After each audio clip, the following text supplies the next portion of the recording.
Jaya Radha Madhava Kunja Bihari.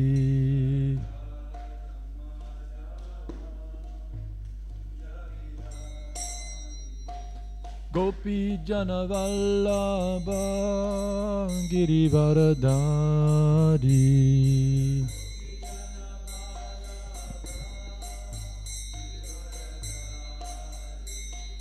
Gopi Jana Vallabha Girivaradari.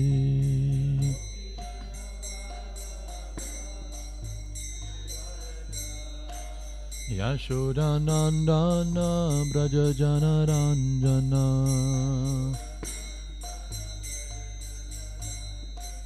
Yashodanandana Braja Jana Ranjana.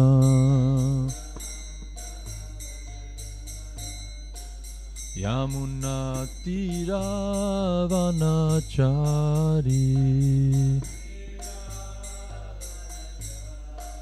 Yamuna Tiravanachari. Jaya Radha Madhava Kunja Bihari.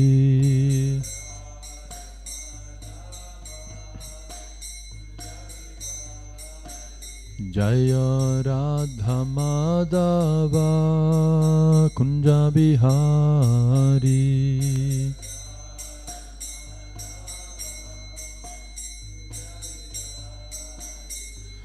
Gopi Jana Vallabha Girivaradari.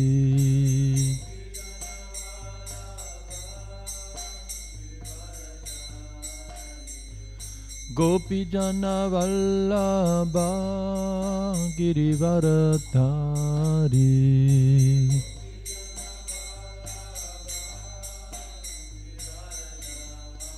Yashodanandana Braja Jana Ranjana. Yashodanandana Braja Jana Ranjana.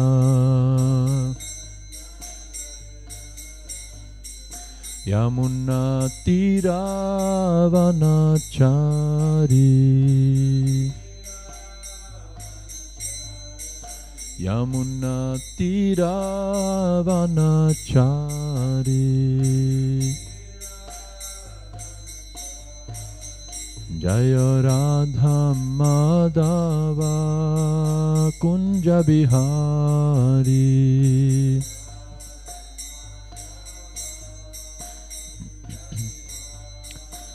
Jaya Radha Madhava Kunja Bihari.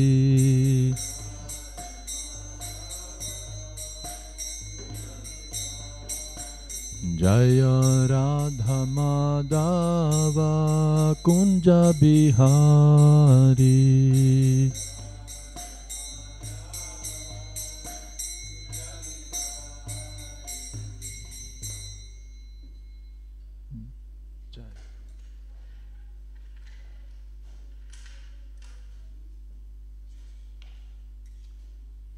Jaya Jaya Shri Chaitanya Jaya Nityananda. Jaya Dvaita Chandra Jaya Gaura Bhakta Vrinda. Jaya Jaya Shri Chaitanya Jaya Nityananda. Jaya Dvaita Chandra Jaya Gaura Bhakta Vrinda. Jaya Jaya Shri Chaitanya Jaya Nityananda. Jaya Dvaita Chandra Jaya Gaura Bhakta Vrinda.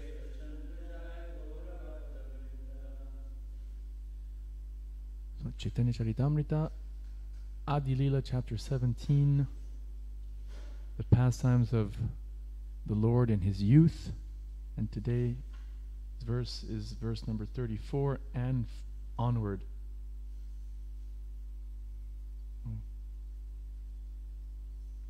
37, I think. Or yeah, 34.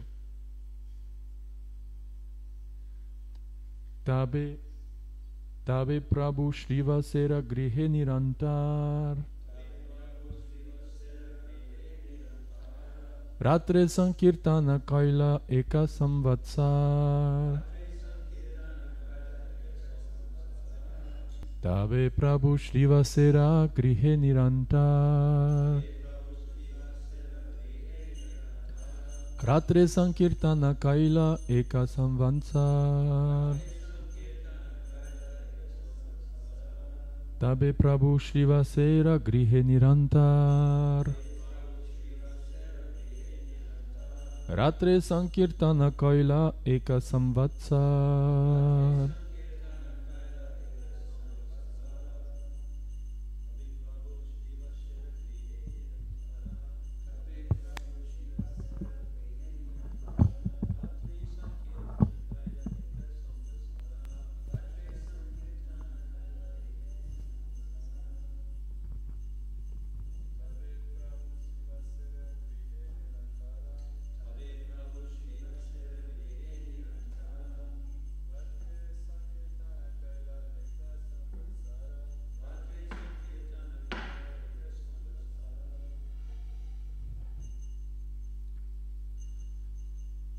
Vaishnavis. Tabe Prabhu Shrivasera.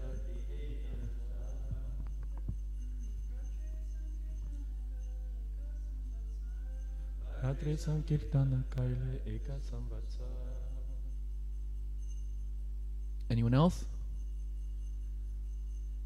Okay, here's the word for word. Tabe, thereafter, Prabhu, the Lord, Sri Chaitanya Mahaprabhu, Shrivasera, of Srivas Thakur, Grihe, in the home, Nirantara, always, Ratre, at night, Sankirtan, congregational chanting of the Hare Krishna Maha Mantra.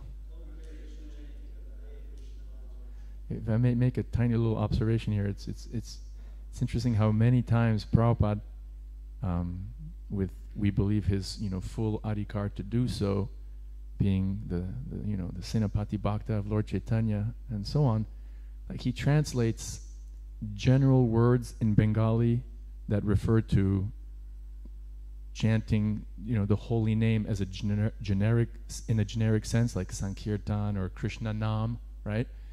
And time again, his translation is specifically, the Hare Krishna mantra. Right here it says Sankirtan. So, technically, like according to Bengali or Sanskrit language, right? Sankirtan just means the congregational chanting of the names of Krishna. But Prabhupada, is such a, we could say, a fanatic in a transcendental, wonderful, sublime way of the Maha Mantra, because in the translation it says Sri Chaitanya Mahaprabhu regularly led congregational chanting of the Hare Krishna Maha Mantra. And he does that throughout the whole Chaitanya Charitamrita.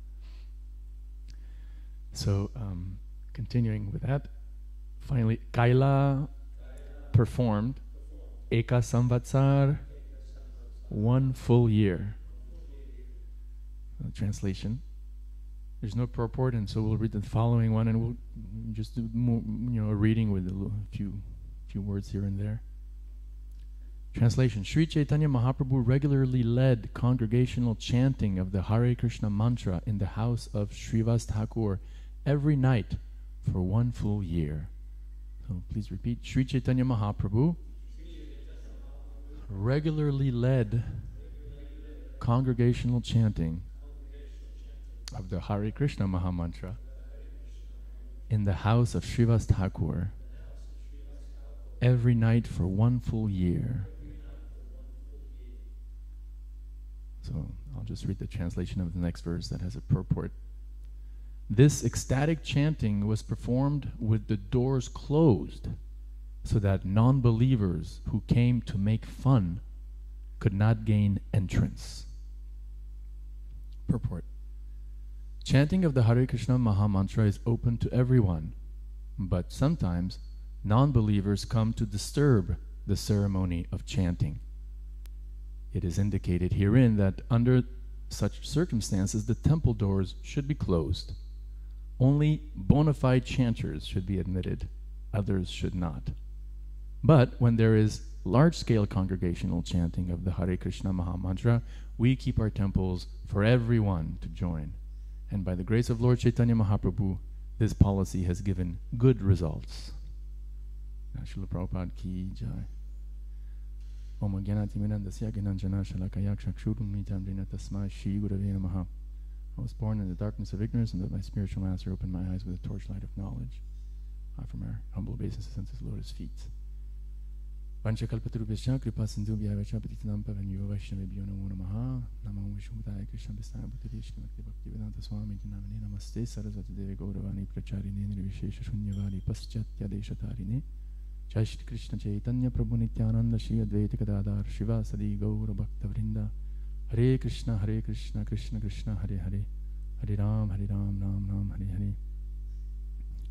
It's interesting about how these non-believers who would come to make fun of the devotees, and we hear from Chaitanya Charitamrita, we hear also from Chaitanya Bhagavat that the non-believers, even from the Hindu community in Nadia, were not just making fun, but in some cases were, they were really ill-intended.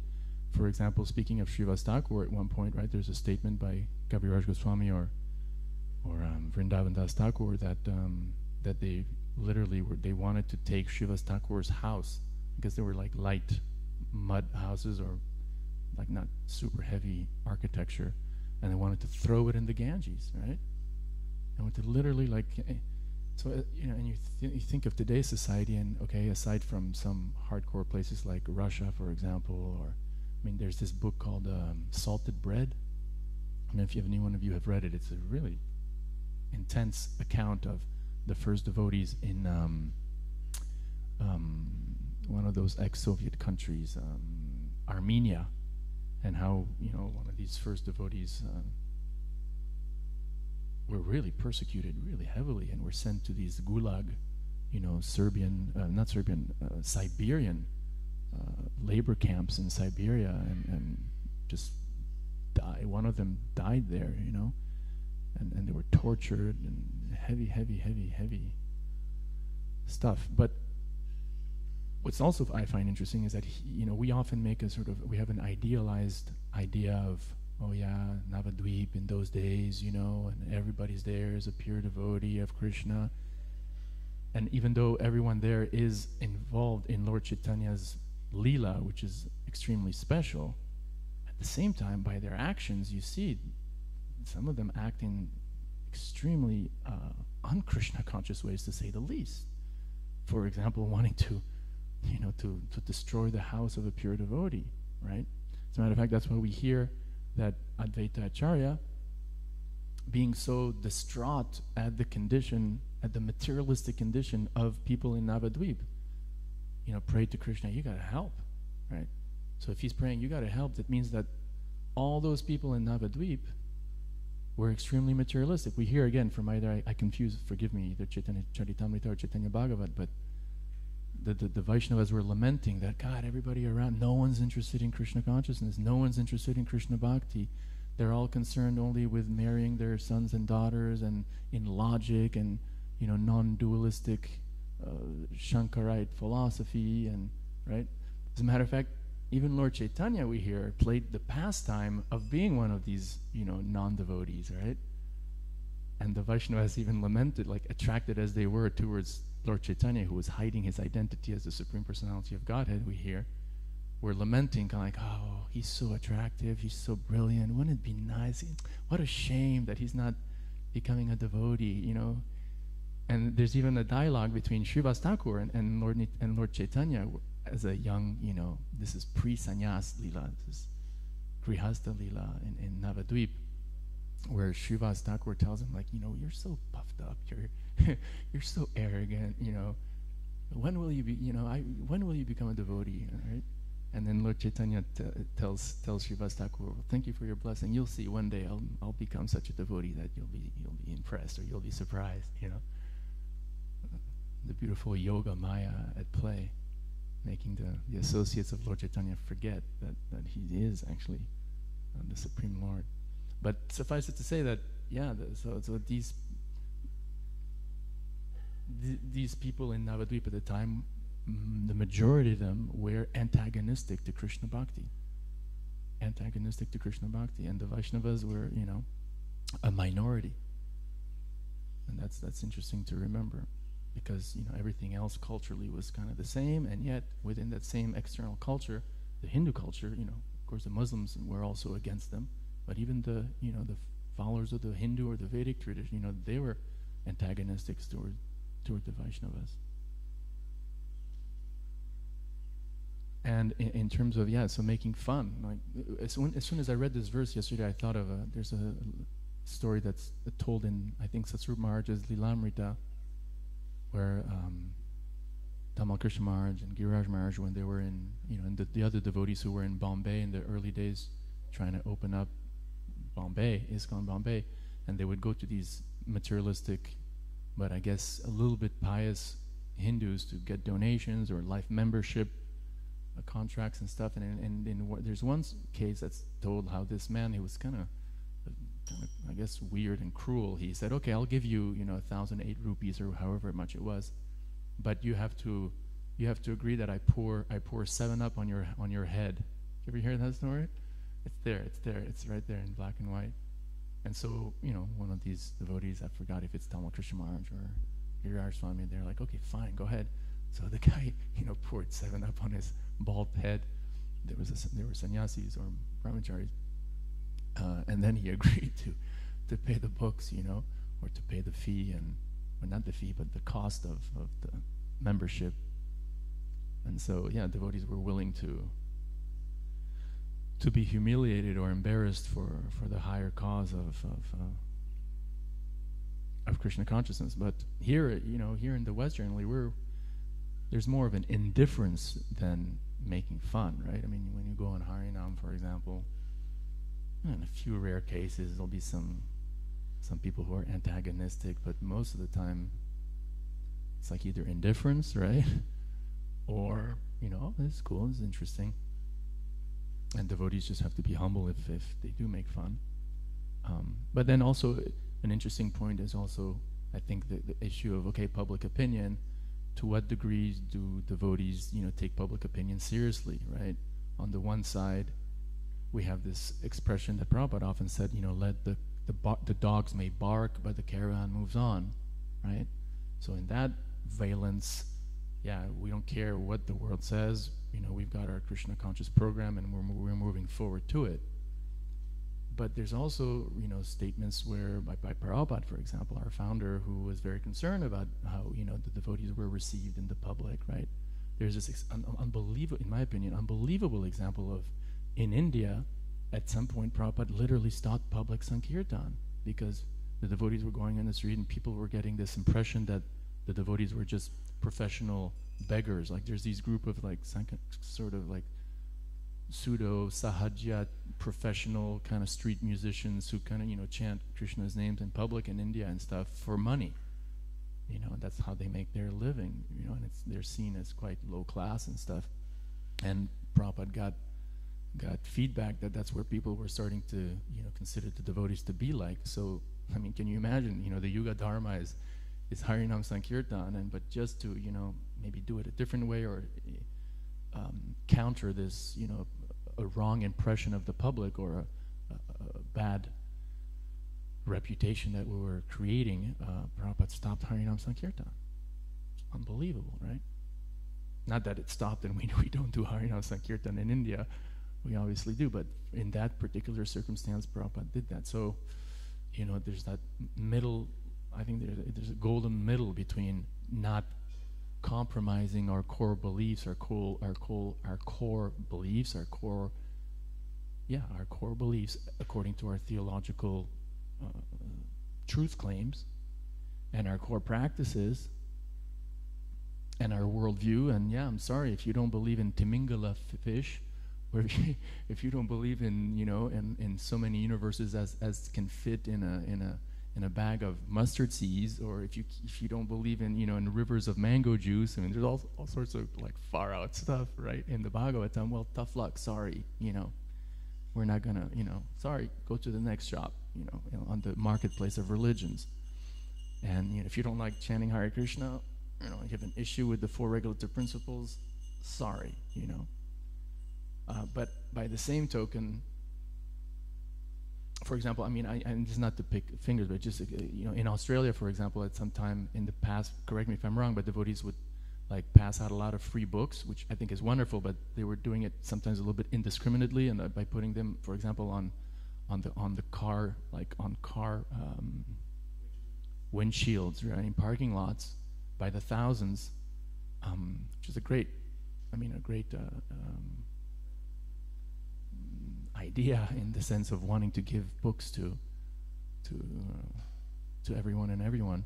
As a small parenthesis, the other day I watched a documentary with Tulsi Prabhu about the contemporary Christian music industry, which started out, as a few folk bands in Southern California of people hippies who had become Christians and who are continuing to play their folk music, but now with Jesus lyrics. And so it's like a whole chronology of this huge Christian music industry from its beginning up to now, with all its variations from hip hop to like punk, like Shelter, for example, in the Krishna tradition. But it just like there was this band that looked like like these heavy metal bands, but they were Christians. And of course the pastors, many of them were like, oh no, this is of the devil. And meanwhile at concerts they were like throwing Bibles out from the stage to people in the audience. And so you can appreciate the emotion of wanting to pass out the mercy as much as possible. But closing that parenthesis and coming back to these books that were distributed in a wrong way, or that may have given a bad impression, or that was actually kind of sad, because after a lot, when people would go away, you'd have like, or if it would rain, you'd have like hundreds and hundreds of Prabhupada's books kind of like lying on the floor, or people would throw them away. Sometimes devotees, we heard, recourse to sort of not so ethical ways of collecting money or distributing books, and we're getting the reaction now, for example, in that documentary, right, that came out recently on Peacock, about what happened in New Vrindavan and stuff. Fortunately, I mean, there was Joe Rogan did an interview with the director, and fortunately, both the director was very lenient, very kind actually to the devotees, and Joe Rogan, glorified Prabhupada, which was wonderful. But the point is, and that created a really bad reputation. I mean, devotees had really bad reputations in America in the 1980s, 90s, And so the cult reputation, this is a cult, be careful. Is it entirely the devotee's fault? I mean, or is it entirely over exaggerated? And how much should devotees take the opinion of the public seriously? And this is, I'm raising this point because it's right there in the verse. So it's the theme of the verse. And I think devotees have to kind of have that golden middle line where they're uncompromising on their core principles and beliefs and practices, but at the same time, as Prabhupada showed by his own example, are concerned about how we're received in society, how we're seen in society, if we're taken seriously in society, or if we could be taken more seriously in society, Like we have this amazing theology, just so sophisticated, so wonderful, and if people in general may, for example, believe that, in wrong, that Hare Krishnas are just, like useless urchins of society, marginal, what a tragedy. What a tragedy for the devotees who deserve much more respect and admiration. Not that they want any, but devotees should be, respected. And it's also a tragedy for the non-devotees who are missing out on the opportunity to get out of the cycle of birth and death and become devotees of Krishna themselves. So, we don't close our temples. We keep them open, and nobody comes. That's the problem. We don't have the problem of, oh yeah, there's, people are coming to make fun. It's like, Hari, what? hello, we're still here. So actually our transcendental headache, right? Prabhupada said, like, tax your brain. Our taxing of our brain should actually be, okay, how do we actually become more relevant? How do we actually bring in more of a mainstream, intelligent, population of a local country, that not that we should worry about, oh yeah, there's all these people coming to make fun, so much so that we have to close the doors, That's not happening. That's not happening right now. Okay, so I'll continue with the reading. So text 36. Thus the non-believers almost burned to ashes and died in envy. So again, it shows you how materialistic a lot of these people in Navadvip were, burning with envy. To retaliate, they planned various ways to give trouble to Srivas Thakur. One night, while kirtan was going on inside Srivas Thakur's house, a Brahmin named Gopal Chapal, the chief of the non-believers, imagine, he's a Brahmin, and he's the chief of the non-believers, right? The Bengali is Pashandi Pradhan. Pashandi means, offender or non-believer. So it's like really Kali Yuga-esque, because you think the Brahmins are the most favorable to Vishnu and to, Krishna consciousness, and here he's a Brahmin, and he's the chief of the non-believers, right?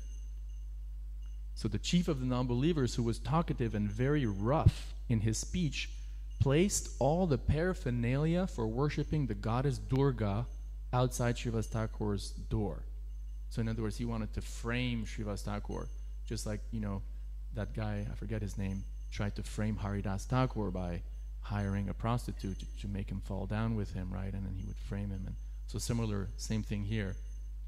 So Prabhupada says in the purport, this Brahmin, Gopal Chapal, wanted to defame Srivas Thakur by proving that he was actually a Shakta, or a worshipper of Bhavani, the goddess Durga, but was externally posing as a Vaishnava. In Bengal, there is perpetual competition between the devotees of goddess Kali and the devotees of Lord Krishna. Generally, Bengalis, especially those who are meat eaters and drunkards, are very much attached to worshipping the goddess Durga. I mean, you probably, like, for us, it's like, oh, okay. But imagine, like, if you're in Bengal and you're most probably coming from a Kali worshipping house and you hear Prabhupada say this, and he's externally a Bengali himself, it's like, Prabhupada was so heavy. Such devotees, who are known as Shaktas, or worshippers of the Shakti Tattva, in other words, the energy of Krishna, are always envious of Vaishnavas. Since Srivas Thakur was a well-known and respected Vaishnava in Navadvip, Gopal Chapal wanted to reduce his prestige by bringing him down to the platform of the Shaktas. Therefore, outside Srivas Thakur's door, he placed various paraphernalia for worshipping Bhavani, the wife of Lord Shiva, such as a red flower. That's why, like, Vaishnavas generally don't offer that red flower to Krishna, right? Because it's specifically meant for Kali worship. A plantain leaf, a pot of wine, and reddish sandalwood paste. In the morning, when Srivas Thakur saw all this paraphernalia in front of his door, he called for the respectable gentlemen of the neighborhood and showed them that at night he was worshipping Bhavani. So that's a wonderful example for us to follow too, how Srivas reacted, He could have said, no, don't you know who I am? Don't you know who I am? And he was like, he rolled with it. And I'll just finish the purport. So Srivas Thakur, when he saw that paraphernalia from the door, he called. He didn't just like say, oh, okay, let me clean it up. Hopefully no one sees, and then if they kind of call me out on it, he called everybody. There's this wonderful statement in Mahabharata, protect Dharma and Dharma protects you. And go against Dharma, Dharma goes against you. Such a wonderful, wonderful statement. So he had that confidence, like, I didn't, and, wine is not so cool, but, it's not like he did some grief, worshipping Kali is not like a sin, but it's in the mode of ignorance because, for example, wine is included in meat and stuff. But even so, knowing that he didn't do these things, you could see he was so, not cocky, but so confident in Krishna's protection, actually, that he like almost took it as an opportunity to kind of make a joke out of it. And he calls everybody and says, hey, look, everybody, this is what I do actually behind closed doors. And sure enough, no one believed him, you know, and it just backfired on Gopal Chapal. Very much sorry, Prabhupada says, these gentlemen called for a sweeper to cleanse the place and purify it by sprinkling water and cow dung there. The incident concerning Gopal Chapal is not mentioned in the Chaitanya Bhagavat. On the upper portion of a plantain leaf, he placed such paraphernalia for worship as orda fula, turmeric, vermilion, red sandalwood, and rice. He placed a pot of wine. So this is the bad guy. This is Gopal Chapal. Prabhupada told the story briefly in summary in the purport, but here's the story according to Kaviraj Goswami. So he placed a pot of wine besides all this, and in the morning when Srivas Thakur opened his door, he saw this paraphernalia. Srivas Thakur called for all the respectable gentlemen of the neighborhood and smilingly addressed them as follows: Gentlemen, every night I worship the goddess Bhavani. Like they must have laughed because they all know he's a Vaishnava, you know. And he's taking it lightly. Every night I worship the goddess Bhavani. Since the paraphernalia for the worship is present here, now all you respectable Brahmins and members of the higher castes can understand my position, right? Like, you know, you get into an argument with someone and he'll tell you, like, you know, you're all about false ego. So the good answer is to say, yes, you're right, you know, absolutely, like, thank you, you know, and actually be thankful to Krishna that, you know, maybe you're right, Krishna, maybe I gotta be a little more humble. Or so devotees ideally always kind of, you know, take insults or reverse situations as an opportunity to, well, maybe take inventory and to see it as a blessing of Krishna. And that's what Srivas Thakur is doing here. Now all you respectable Brahmins and members of the higher caste can understand my position, he said. Purport. According to the Vedic system, there are 4 castes: the Brahmins, Kshatriyas, Vaishyas, and Shudras, and below them are the Panchamas, who are lower than the Shudras. Their higher castes, the Brahmins, the Kshatriyas, and even the Vaishyas, were known as Brahmana Sajjana. The Brahmins especially were known as Sajjana, or respectable gentlemen who guided the entire society. If there were disputes in the village, people would approach these respectable Brahmins to settle them. Now it is very difficult to find such Brahmins and Sajjanas, and thus every village and town is so disrupted that there is no peace and happiness anywhere. To revive a fully cultured civilization, the scientific division of society into Brahman, Kshatriya, Vaishya, and Shudra must be introduced all over the world. Unless some people are trained as Brahmins, there cannot be peace in human society. So the story continues. Then all the assembled gentlemen exclaimed, "What is this? What is this? Who has performed such mischievous activities? Who is that sinful man?" So they didn't believe Srivas Thakur. Right? So you command respect, you don't demand it. Right? That's the famous adat, you know. One commands respect, you don't demand it. Look at the. I think it's a great example. Look at what's his name? Oh my God. The Kirtaniya who was here Sunday. Madhava Prabhu. Right? Look how much respect he commands. Right? He doesn't speak, and there's a larger crowd at his kirtan than on Gaur Purnima Day, because he walks his talk. He chants. He does like 5 hours of kirtan almost every day. That's an example. They called for a sweeper who threw all the items of worship far away and cleansed the place by mopping it with a mixture of water and cow dung. So here's a purport. The men in Vedic society who engage in public sanitary activities like picking up stool and sweeping the street are called hadis. Sometimes they are untouchable, especially when engaged in their profession. Yet such hadis also have the right to become devotees. And this is where we can really glorify Prabhupada. But Prabhupada really had such faith that this is for everyone. This is for everyone. You hear his first lecture that he ever recorded, which has become the introduction to the BBT Bhagavad Gita, or even I don't know if in the Macmillan edition they have the introduction. But anyway, that's the first ever recording of Prabhupada that I don't think even there were people around. It's a 3-hour recording. It's the first one you find. And in there, when he quotes this verse, this Mam hi partavya pashrita that Prabhupada's about to quote here, 932. And imagine, he's in New York.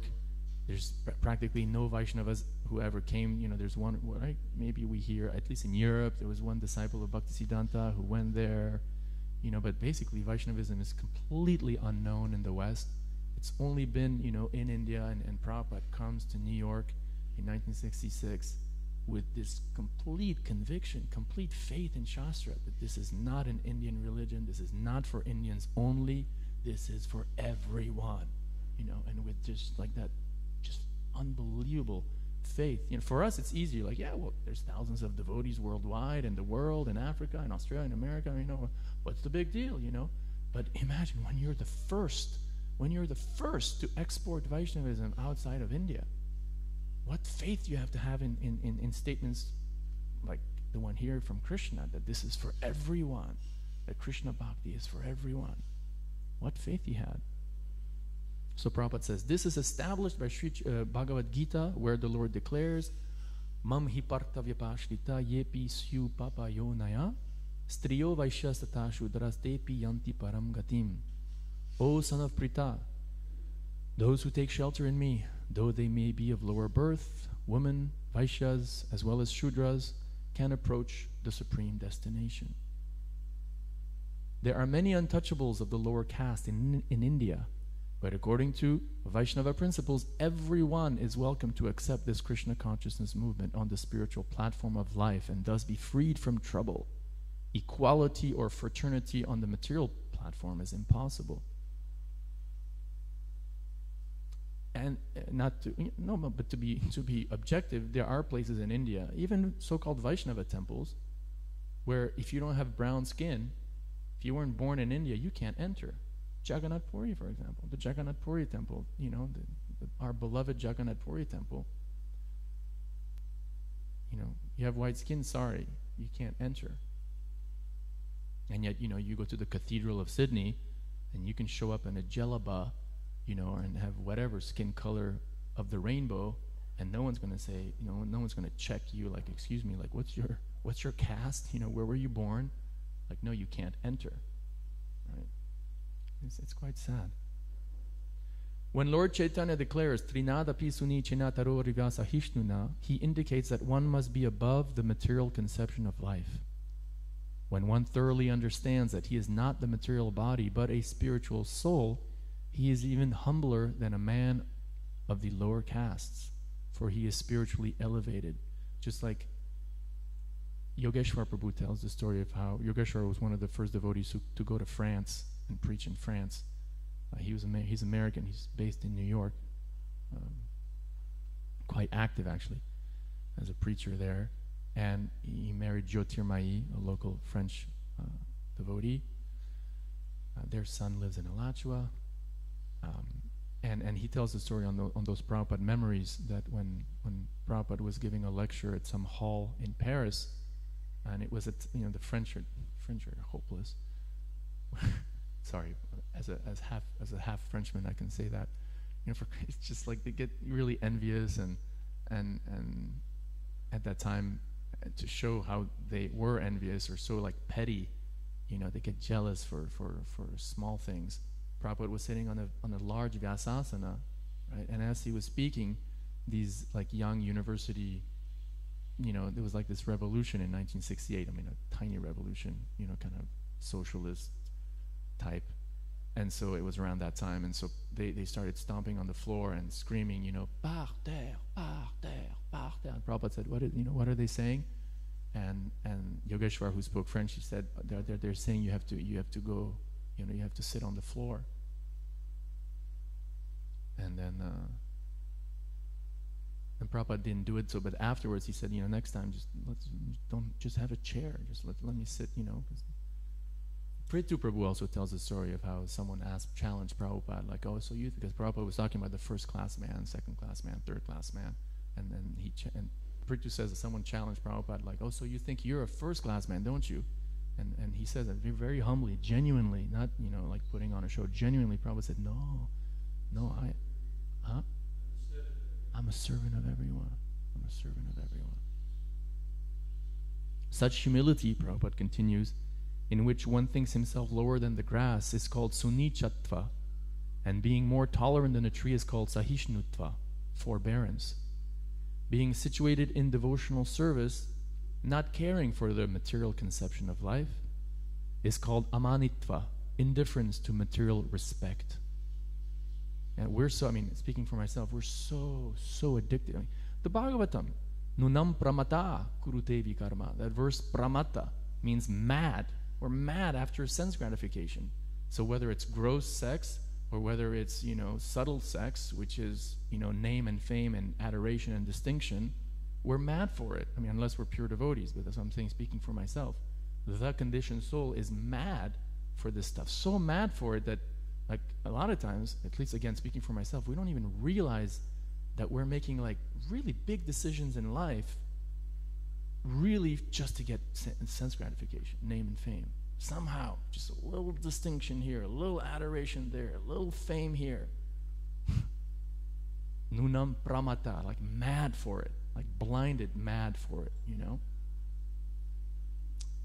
And the contrary is amanitva, indifference to material respect. Yet a devotee thus situated is called manada, for he is prepared to give honor to others without hesitation. Right? Isn't there that also that there is that story where Prabhupada said, right? They asked him in India before he went to America, like, what is the secret, right? Or what is the formula? He was still in the pharmacy, and the formula is Trinada Pisuniche Natarora Pisuishana, and I will spread it all over the world, or something like that. I'm paraphrasing, but I'm sure it's like 90% correct. I think Lord Chaitanya also says, right, we should wear this verse for constant remembrance. We should wear this verse, this third verse from the Shikshashtakam, around our neck for constant remembrance. Mahatma Gandhi, Prabhupada says, started the Harijan movement to purify the untouchables. But he was a failure because he thought that one could become a Harijan, a personal associate of the Lord, through some kind of material adjustment. And that is not possible. Unless one fully realizes that he is not the body but a spiritual soul, there is no question of his becoming a Harijan. Those who do not follow in the footsteps of Lord Chaitanya Mahaprabhu and his disciplic succession cannot distinguish between matter and spirit. And therefore all their ideas are but a mixed-up hodgepodge of problems. They are virtually lost in the bewildering network of Maya Devi. Kind of similar with the woke ideology of today. They get all hung up. I identify as this, I identify as that. There's like 563 different genders and so on. And while, okay, whatever, the missing point is like, well, you're not any of those genders. Like, you may identify as, and that's whatever, but remember, like, you're a soul, right? You're a soul. Jivera Swarup Hoy Krishna Nityadas on top of that. And so while you may have an issue and may even have to make some sort of adjustment with, the steering wheel or the alignment of your car or your, ultimately, hey, you're the driver, and chant Hare Krishna, so you realize that to a certain degree. Otherwise, it's just you get lost in relativistic ad infinitum cobweb of speculations, without any foundation, resulting in not being satisfied, resulting in just being unsatisfied. Right? So I'll read a couple more. After 3 days, leprosy attacked Gopal Chapal. Karma is a that bad word, that statement, karma is a So after 3 days, leprosy attacked Gopal Chapal, and blood oozed from sores all over his body. So here's, don't offend devotees. Don't offend devotees, because here's the result. incessantly covered with germs and insects biting him all over his body, Gopal Chapal felt unbearable pain. His entire body burned in distress.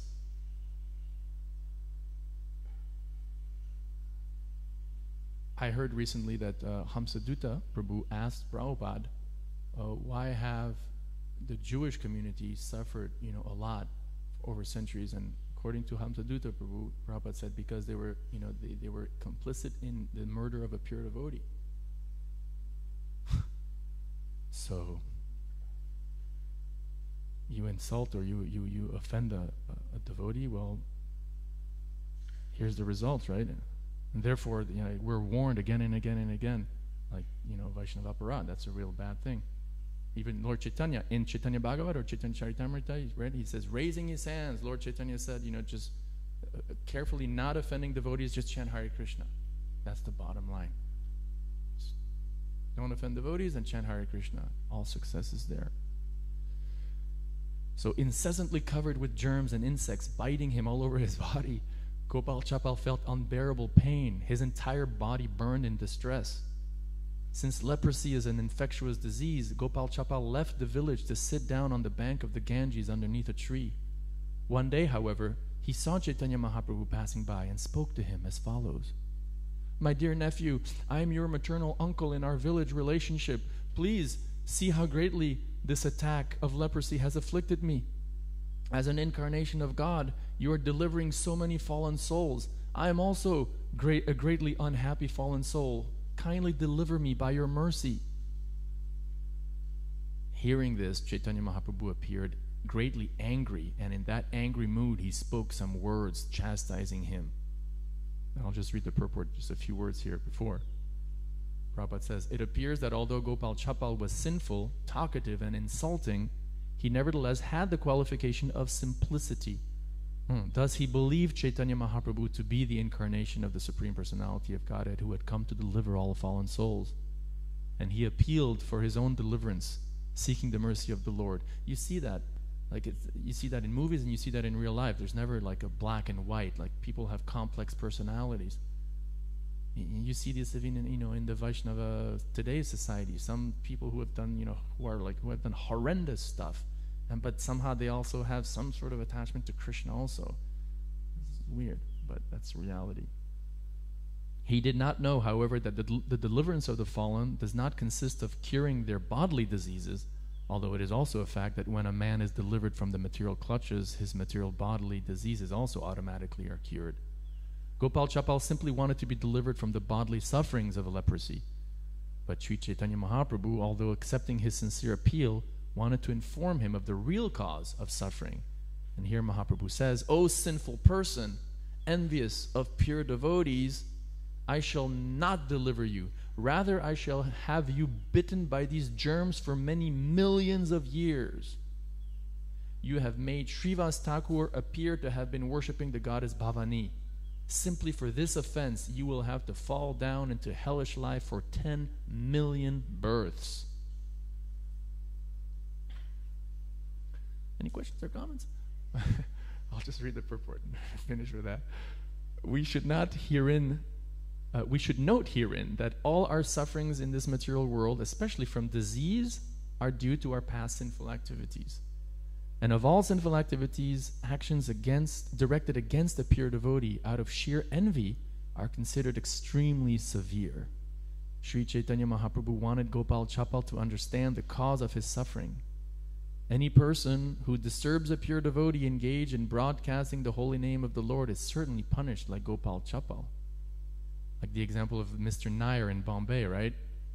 Like, we don't hear Prabhupada say this often, but he confided, I prayed to Krishna to kill him, right? Mr. Nair, if you read Lilamrita, volume 6, this guy who was a real jerk. And we can say this in front of Prabhupada and in front of the deities.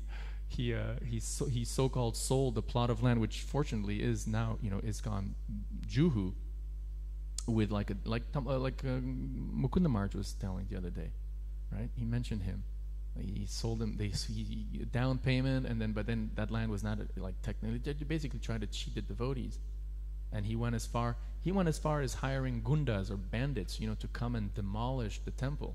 Like they had a makeshift, these really austere, because back, there were snakes and huge mosquitoes and rats and stuff. Like Juhu was a jungle, literally. Another glory of Prabhupada, he could foresee that Juhu would, very soon become the Beverly Hills of Bombay, And at the time, it was just like, what? Like, why do you want to buy something so far away from actual Bombay? But now, so the devotees were doing all these incredible austerities there. No running water. Can you imagine? Where do you have your privacy? And then on top of that, this Mr. Nair, ripped them off, and it got to a point where he hired these gundas. It's stated in the Lilamrita to come and literally like demolish. Like Prabhupada had the bright idea of like, okay, let's put the deity here, because at least the Hindus, the locals, at least have enough Vedic culture that if there's a deity that's installed, it's like it's no go. We're not touching it, Which is wonderful when you think about it. Now that probably 60 years later, that strategy probably wouldn't work, but it's like back then it kind of did, and so but even though the deity was there and they were doing a very roots worship every day in a shed, still this Mr. Nair called for these gundas to come and start demolishing the temple, and they even and so this one courageous Vaishnavi, I think she was Australian or American, she was like literally like protecting the deity, got carried away by these gundas. Not nice, sorry, I'm just sentimental. And then Krishna sent like they called Ram Thakre, or what's his name, Bal Thakre, is sort of like the godfather of Bombay, like a Hindu nationalist, devout, who had some sympathy for the devotees, and so he called off the demolition of the temple. So when Mr. Nair passed away, Prabhupada confided like that. He was relieved, right? So this is the last sentence. Any person who disturbs a pure devotee engaged in broadcasting the holy name of the Lord is certainly punished, like Gopal Chapal. This is the instruction of Sri Chaitanya Mahaprabhu. As we shall see, one who offends a pure devotee can never satisfy Chaitanya Mahaprabhu unless and until he sincerely regrets his offenses and thus rectifies it and begs forgiveness from the, I'm adding that, but that's Shastric, and begs forgiveness from the offended devotee. Mahaprabhu's. We'll end, huh?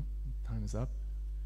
Sri Chaitanya Charitamrita ki jai, Sri Chaitanya Mahaprabhu ki jai, Srila Prabhupada ki jai.